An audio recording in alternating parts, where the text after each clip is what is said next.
Bem-vindos a mais um vídeo no canal Deus no Coração. Que essa mensagem possa transformar a sua vida, que Deus lhe abençoe sempre, e jamais perca a fé em Deus, que o milagre irá acontecer. Quer saber de uma coisa? Vou parar de reclamar. Não é? Tem tanta coisa boa acontecendo, para que eu vou ficar prestando atenção no que é ruim? Vou viver o sacrifício com disposição, assim como fez Abraão. Vou seguir o conselho de São Paulo, esquecer um pouquinho os deuses do estômago e colocar a minha força em Deus. Vou viver o que recomendou Jesus, ficar configurado com Ele para estar transfigurado nele. A alegria está em ser quem a gente é. Nada pode nos trazer mais alegria do que a gente ser a pessoa certa na hora certa, vivendo com as pessoas certas. Isso é alegria, isso é vitória.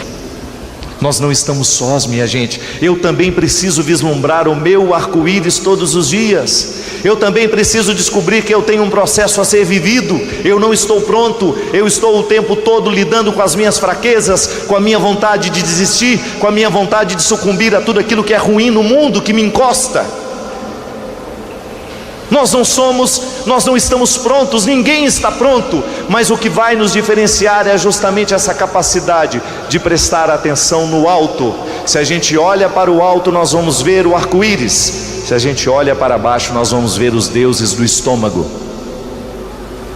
E os deuses do estômago não estão comprometidos com a nossa felicidade. Os deuses do estômago não estão comprometidos com o sucesso da sua casa. Os deuses do estômago não estão comprometidos com a felicidade dos seus filhos. Minha gente, tudo vai depender das trancas que nós colocamos nas janelas da nossa vida.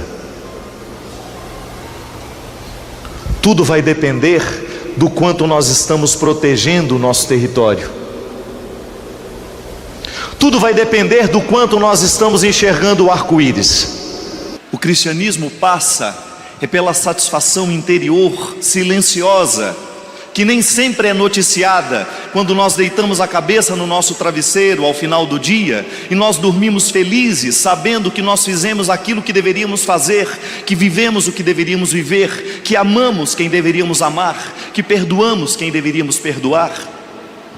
Você também tem que descobrir aí, no contexto da sua história, com aquilo que Deus lhe deu, com aquilo que onde Deus lhe colocou, descobrir o seu jeito de fazer Jesus acontecer em você.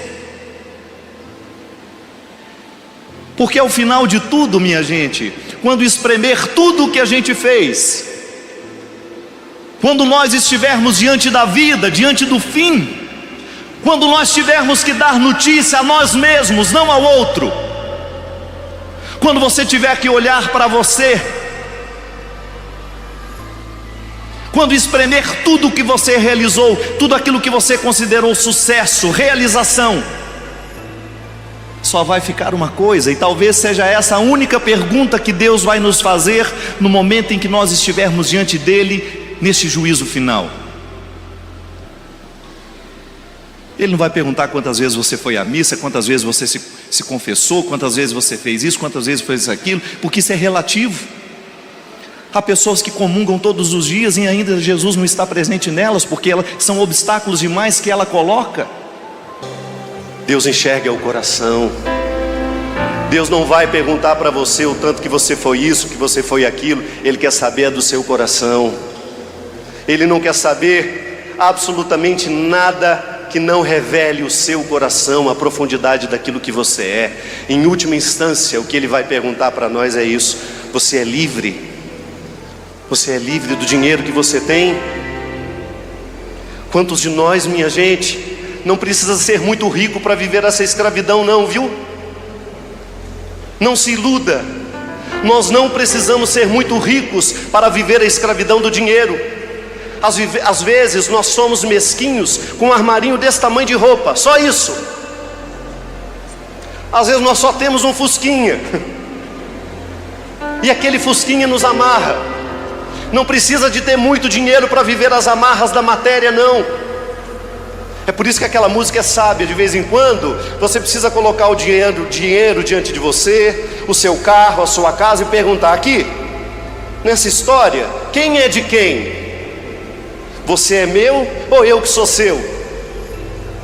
As amarras da matéria. Muitas vezes nós deixamos de viver a nossa liberdade interior, porque a gente não consegue se desapegar nem de uma camiseta.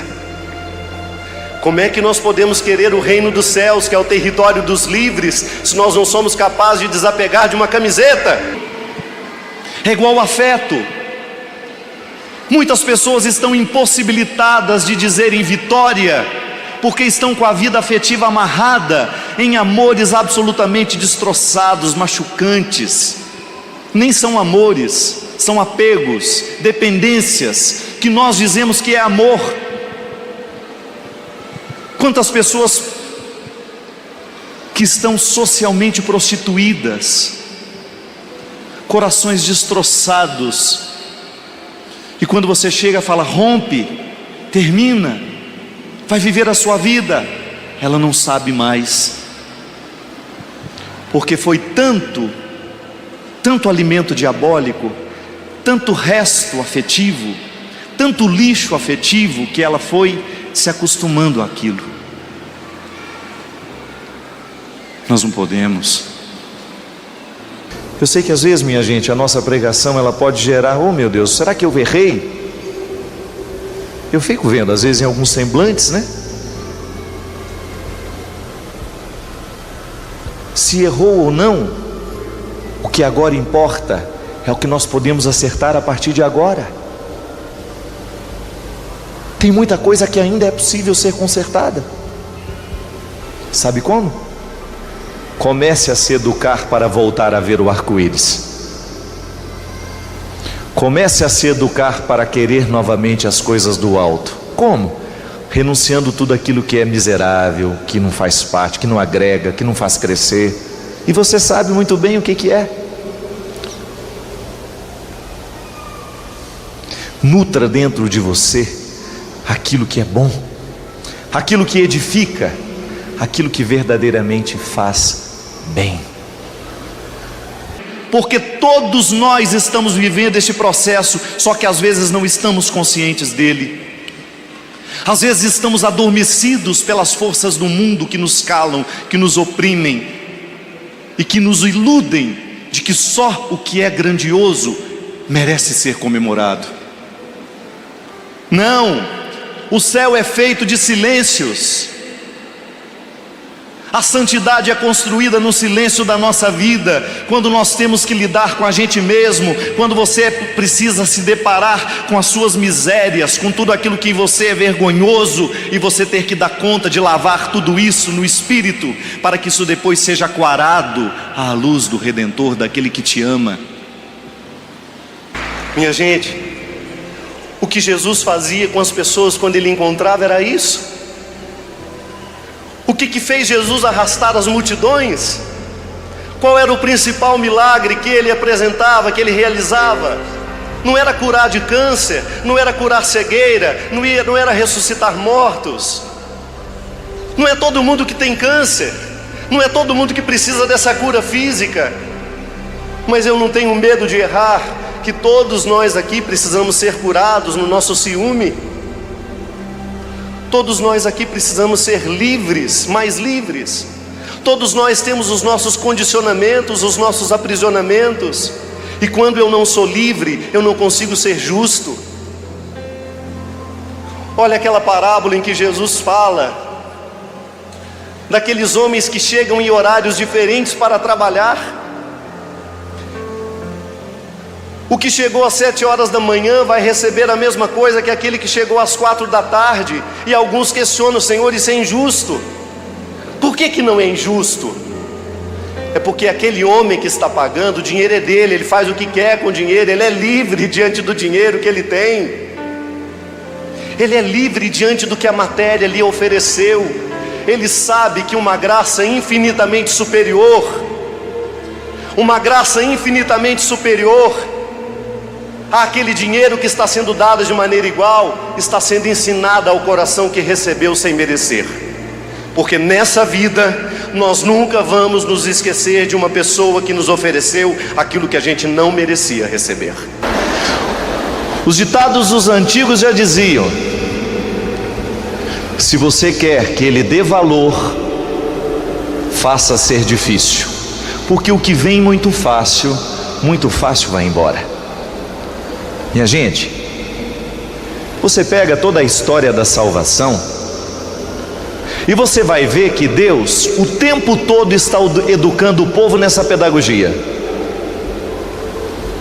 Deus não quer infantilizar ninguém. Deus é muito claro: a ação da sua graça será de proteção, mas faça o seu esforço, faça o seu trabalho. Que quem quiser vencer, quem quiser ser um vencedor nos dias de hoje, terá que desafiar as estruturas diabólicas dos nossos tempos e nunca, mas nunca parar de lutar. Não dá para a gente poder dizer: agora não, eu agora vou entregar os pontos porque é o momento do meu descanso. Não, nunca pare de lutar no momento da sua fraqueza, no momento da sua dificuldade. Nunca desista, nunca abra a guarda. O inimigo é ardiloso, minha gente. Ele está entrando pelas nossas casas naquilo que nós vacilamos. Ele está entrando nas nossas vidas naquilo que vacilamos. Foi assim comigo, é assim comigo o tempo todo. O diabo ganha espaço no meu coração toda vez que eu vacilo. E é fácil ele entrar, difícil é você pô-lo para fora. Olhe para o arco-íris, olhe para o céu. Não permita que alguém use o seu corpo como se ele fosse um objeto. Você não é um objeto. Olha para aquilo que você está trazendo para dentro da sua casa, da sua vida, para aquilo que você está escolhendo para os seus filhos. É para o arco-íris que nós precisamos olhar. É para lá que nós precisamos olhar, minha gente. Vai ser mais difícil? Vai. Ninguém prometeu que seria fácil. Ninguém nos disse que seria fácil ter família, criar filhos. Paternidade não é exercício de função biológica. É muito mais que isso. Primeiro, porque confundiram o conceito de vitória. Nos ludibriam quando nos ensinam uma espécie de sucesso, de reconhecimento público, como sendo realização humana, aquela mais importante que podemos alcançar. O mundo nos engana quando nos mostra as glórias, pessoas aparentemente gloriosas que são notícias, que estão estampadas nos jornais, nas revistas. O mundo nos engana quando nós começamos a pensar que só é possível ser feliz quando se tem poder, quando se tem sucesso, quando se é conhecido de muita gente, quando se faz algo de extraordinário. O mundo nos engana quando nos coloca para subir escadas altíssimas, que não são feitas para as forças de nossas pernas. O mundo nos engana quando nos coloca diante de situações muito brilhantes, muito fabulosas, muito espetaculosas. E a gente vai alimentando isso dentro de nós, vamos mudando o nosso conceito de realização, de felicidade, de satisfação. Minha gente, eu digo para vocês que sempre foi muito vivo dentro do meu coração essa experiência de Abraão. Só eu sei o quanto que a minha vida já foi dura, e é até hoje. Mas eu sou teimoso que só. Não perco a esperança. E hoje eu teria 1000 motivos para chorar. Continuo tendo. Mas eu sempre peço que Deus me permita a graça de viver o sorriso. Meio tímido, meio desconcertado às vezes, mas é o que eu posso. É possível proclamar essa vitória mesmo quando o sofrimento nos visita, mesmo quando a vida é pesada sobre nós. E essa é uma atitude religiosa que tem o poder de converter o mundo. Nós não esperamos o milagre para proclamar a vitória de Deus na nossa vida, porque nós não estamos atrás de resultados, nós estamos atrás da busca. O que nos converte, minha gente, não são os resultados que nós alcançamos na vida, o que nos converte é a busca que nunca cessa. A busca que nunca cessa é que nos dá condições de continuar nessa estrada, no conhecimento desse Deus que se revela a cada dia, a cada dia. A lágrima, quando é chorada do jeito certo, ela é redenção. A lágrima, quando é chorada aos pés do diabo, ela é lástima, ela é vítima, ela gera vítima. Não! Tudo o que nós tivermos que chorar, nós teremos que chorar diante de Jesus, porque Ele é o sinal, Ele é o lugar da nossa fé, Ele é o caminho que nos indica a direção, é com Ele que nós queremos chegar, é com Ele que nós queremos nos parecer, e se tiver que cair, que seja aos pés dEle, estaremos bem preparados e bem amparados. Nós precisamos viver a promessa de Deus na nossa vida. Deus nos prometeu a vitória, Deus nos prometeu a terra prometida, a terra da fartura, a terra da beleza, da bondade. Nós não podemos nos acostumar com qualquer pedacinho de terra, não. Deus lhe projetou para muito mais. Não é verdade? Às vezes a gente fica morando de parede e meia, né? Na vida. Estou falando da casa não, a casa pode ser de parede e meia, não tem problema. Estou falando aqui dentro. Tem gente que nasceu para ser uma mansão, mas acaba morrendo só sendo um barraquinho. Cuidado.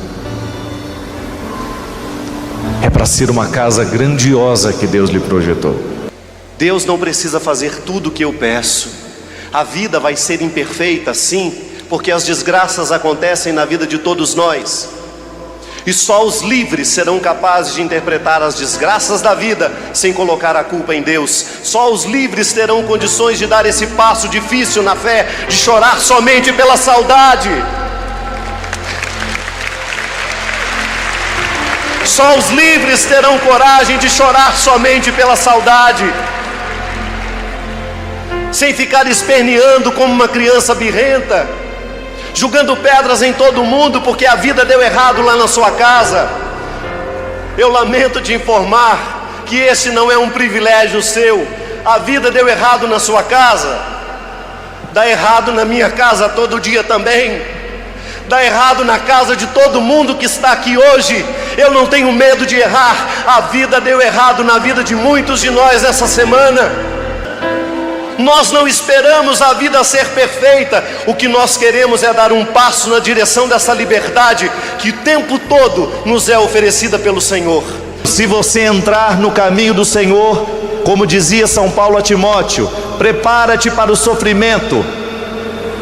Deus me livre, como é que eu vou querer um negócio desse? Não o sofrimento pelo sofrimento, mas o processo pelo qual se torna uma pessoa grande. Sacrifício, não tem como. Se você quer verdadeiramente alcançar um bom resultado, você vai ter que se esmerar na preparação desse resultado. O medalha de ouro, ele só pode ser medalha de ouro porque geralmente ele treina 5 minutos a mais que o medalha de prata. Pode observar, são milésimos de tempo. Não pode ser grande sem sofrer. Mas cuidado, cuidado para você não buscar Deus no lugar errado. Cuidado para você não buscar Deus nos equívocos, como Ele mesmo nos alerta. Os equívocos hoje são muitos. São muitas as paredes que prometem religião. São muitos os templos que estão erguidos nos prometendo verdadeira experiência de Deus. São muitos aqueles que estão pregando em nome do Senhor e usando de maneira desrespeitosa e abusiva o nome poderoso do Senhor. quando ludibria o povo, ensinando uma fé que não passa pelo sacrifício, que não passa pela renúncia, que não passa pela disciplina. O diabo, ele é ardiloso, a gente sabe disso, e ele vai tentar nos enganar assim. Ele nos adula no momento em que nós estamos fracassados. Ele nos adula no momento do fracasso, porque ele sabe muito bem que se nos adular, nós vamos chorar do jeito errado, e a lágrima não purifica nada. Quando nós choramos do jeito errado, nós apenas nos tornamos vítima. E às vezes, no momento da sua fraqueza, no momento da sua dificuldade, do seu fracasso, Deus vai te amar com uma palavra dura: levanta-te e anda. Você espera que o Senhor venha para te carregar nos braços. Tudo bem, em muitos momentos da vida Ele vai nos carregar nos braços, mas na maioria das vezes Ele vai dizer: levanta e anda. Cria vergonha na cara. Cria vergonha na cara, levanta e anda. Quem gosta de gente preguiçosa é o diabo, e ele adora gente preguiçosa. Nós não podemos conduzir o nosso povo a um Deus de madeira. E o que é o Deus de madeira? Aquela promessa fácil, aquela promessa de que nós vamos ser salvos sem nenhum empenho, sem nenhum sacrifício. Basta você pagar o seu dízimo, basta você pagar o seu dízimo e você será salvo. Você sabe por quê? Salvação não se compra. Salvação é dom de Deus na nossa vida. Salvação não é barganha. A salvação só existe no momento em que nós nos dispomos a viver as demoras do Senhor, esse árduo caminho de transformação interior, que toda religião séria, independente de qual seja ela não pode negligenciar. Nós não podemos aproximar o nosso povo de um Deus de madeira, isto é, de um Deus material, de um Deus templo, de um Deus parede, de um Deus dízimo. Não. Deus é muito mais. E não importa o que Ele tenha feito na minha vida, se salvou aquele que eu pedi ou não, Deus é Deus acima de todas as situações. E não é porque não fez a minha vontade que eu vou deixar de crer nesse Deus que me encaminha para milagres ainda muito maiores. Aquele que te sustenta, aquele que te dá a fé, é o Deus de vitória, é o Deus da justiça. Ninguém ganhou a terra prometida de mão beijada. Deus foi sábio, porque Ele precisava fazer o povo caminhar, porque era no processo dessa caminhada que se daria o aprendizado. O problema é que muitas vezes os nossos olhos estão fixos no resultado. Às vezes Deus nos leva não é para o resultado, é para o processo. Não é que nós já estejamos vitoriosos, não, mas é certo que muitos de nós ainda trazem ainda uma matéria-prima que precisa ser quarada pelos céus. Nós ainda não somos justos como precisamos, nós ainda não somos os filhos que os nossos pais poderiam ter, nós ainda não somos os esposos, nós ainda não somos suficientemente fiéis, nós ainda não amamos, nós ainda não perdoamos. Eu tenho certeza, sem medo de errar, que essa multidão aqui está cheio de gente precisando perdoar. Mas eu trago uma mágoa no meu coração, Padre Fábio. Eu não vou perdoar esse ano não, que eu quero que ela veja que ela me magoa. Ano que vem, cuidado, pode não haver o ano que vem, mas hoje é o início e hoje pode ser o fim. Quando Jesus dizia: vigiai e orai, porque não sabeis o dia e nem a hora, Ele estava justamente querendo nos colocar nessa dinâmica inteligente, porque isso é inteligente, isso é sábio. É você viver o dia de hoje nessa perspectiva. Hoje é início, mas hoje é também fim. Eu não sei o que eu tenho pela frente. Hoje é dia de colocar a minha alma no varal e permitir que o Senhor venha quarar todas as minhas imperfeições, tudo aquilo que ainda em mim é dessemelhança com o Cristo, tudo aquilo que em mim ainda não parece com Jesus. Hoje é dia de colocar a minha alma no varal para que tudo isso que é fracasso dentro do meu coração possa ser transformado em vitória, porque eu acredito na mística desse dia. Hoje é o dia que o Senhor preparou para todos nós. Hoje é dia de colocar a alma no varal para sair daqui com ela em estado de vitória, porque para quem ama, para quem é discípulo de Jesus, é sempre início e fim, e só quem se sabe miserável, só quem se reconhece verdadeiramente miserável, tem o direito de sentir o sabor da vitória.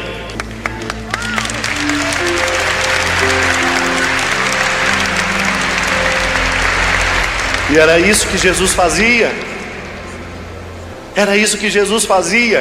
Ele tratava com nobreza os miseráveis. Você pode imaginar o que é isso? Você pode imaginar o que é isso? Quem aqui já foi humilhado nessa vida? É terrível, não é? É terrível a gente ser humilhado. Quantas vezes na minha vida eu fui humilhado por ser pobre? Quantas vezes na minha vida? Quantas vezes na minha vida eu não tive a oportunidade de chegar, de ir, de ver, porque não tinha dinheiro? Não tem problema. Nós sabemos o que dói, o peso que dói dentro de nós, uma humilhação. E é por isso que ele disse que são bem-aventurados aqueles que são humilhados. Sabe por quê? Porque se você foi humilhado um dia, você tem mais facilidade de entender o que é receber atenção no momento em que você não merece. Cuidado. Tem amigos assim, porque o diabólico ele se esparrama. É depois de ter experimentado a fraqueza, a mais dolorosa fraqueza, e de ter confiado, e aqui está a fé. Nós não poderíamos ir a lugar nenhum se nós não estivéssemos no caminho da fé. Eu acredito, minha gente, eu acredito em Deus, acredito que Deus crê em mim. São as duas dimensões, são os dois pilares da fé cristã: acreditar em Deus e acreditar que Deus acredita em nós, e nos colocar no trabalho, onde quer que Deus nos coloque, para que a gente tenha condições de promover essa vitória nas pequenas coisas, nas imundícies que nós trazemos dentro do nosso coração. Nós precisamos levantar tudo isso, para que isso não gere fracasso. Nós precisamos levantar tudo isso de dentro de nós, para que isso não nos jogue para baixo. Esta é a bem-aventurança. O coração da bem-aventurança está aqui.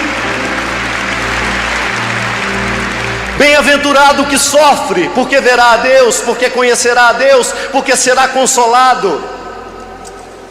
Veja que a santidade não nasce do que temos, a santidade nasce do que nós não temos, é daquilo que nos ausenta e que só Ele pode nos dar. Quando a vida é pesada demais, minha gente, e só lhe resta correr atrás daquele que lhe dá quando você não merece.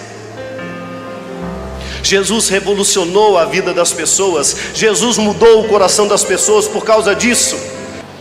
Eu acho que a única pergunta que Deus vai nos fazer no momento em que nós estivermos diante dele é: o quanto você foi parecido com meu filho?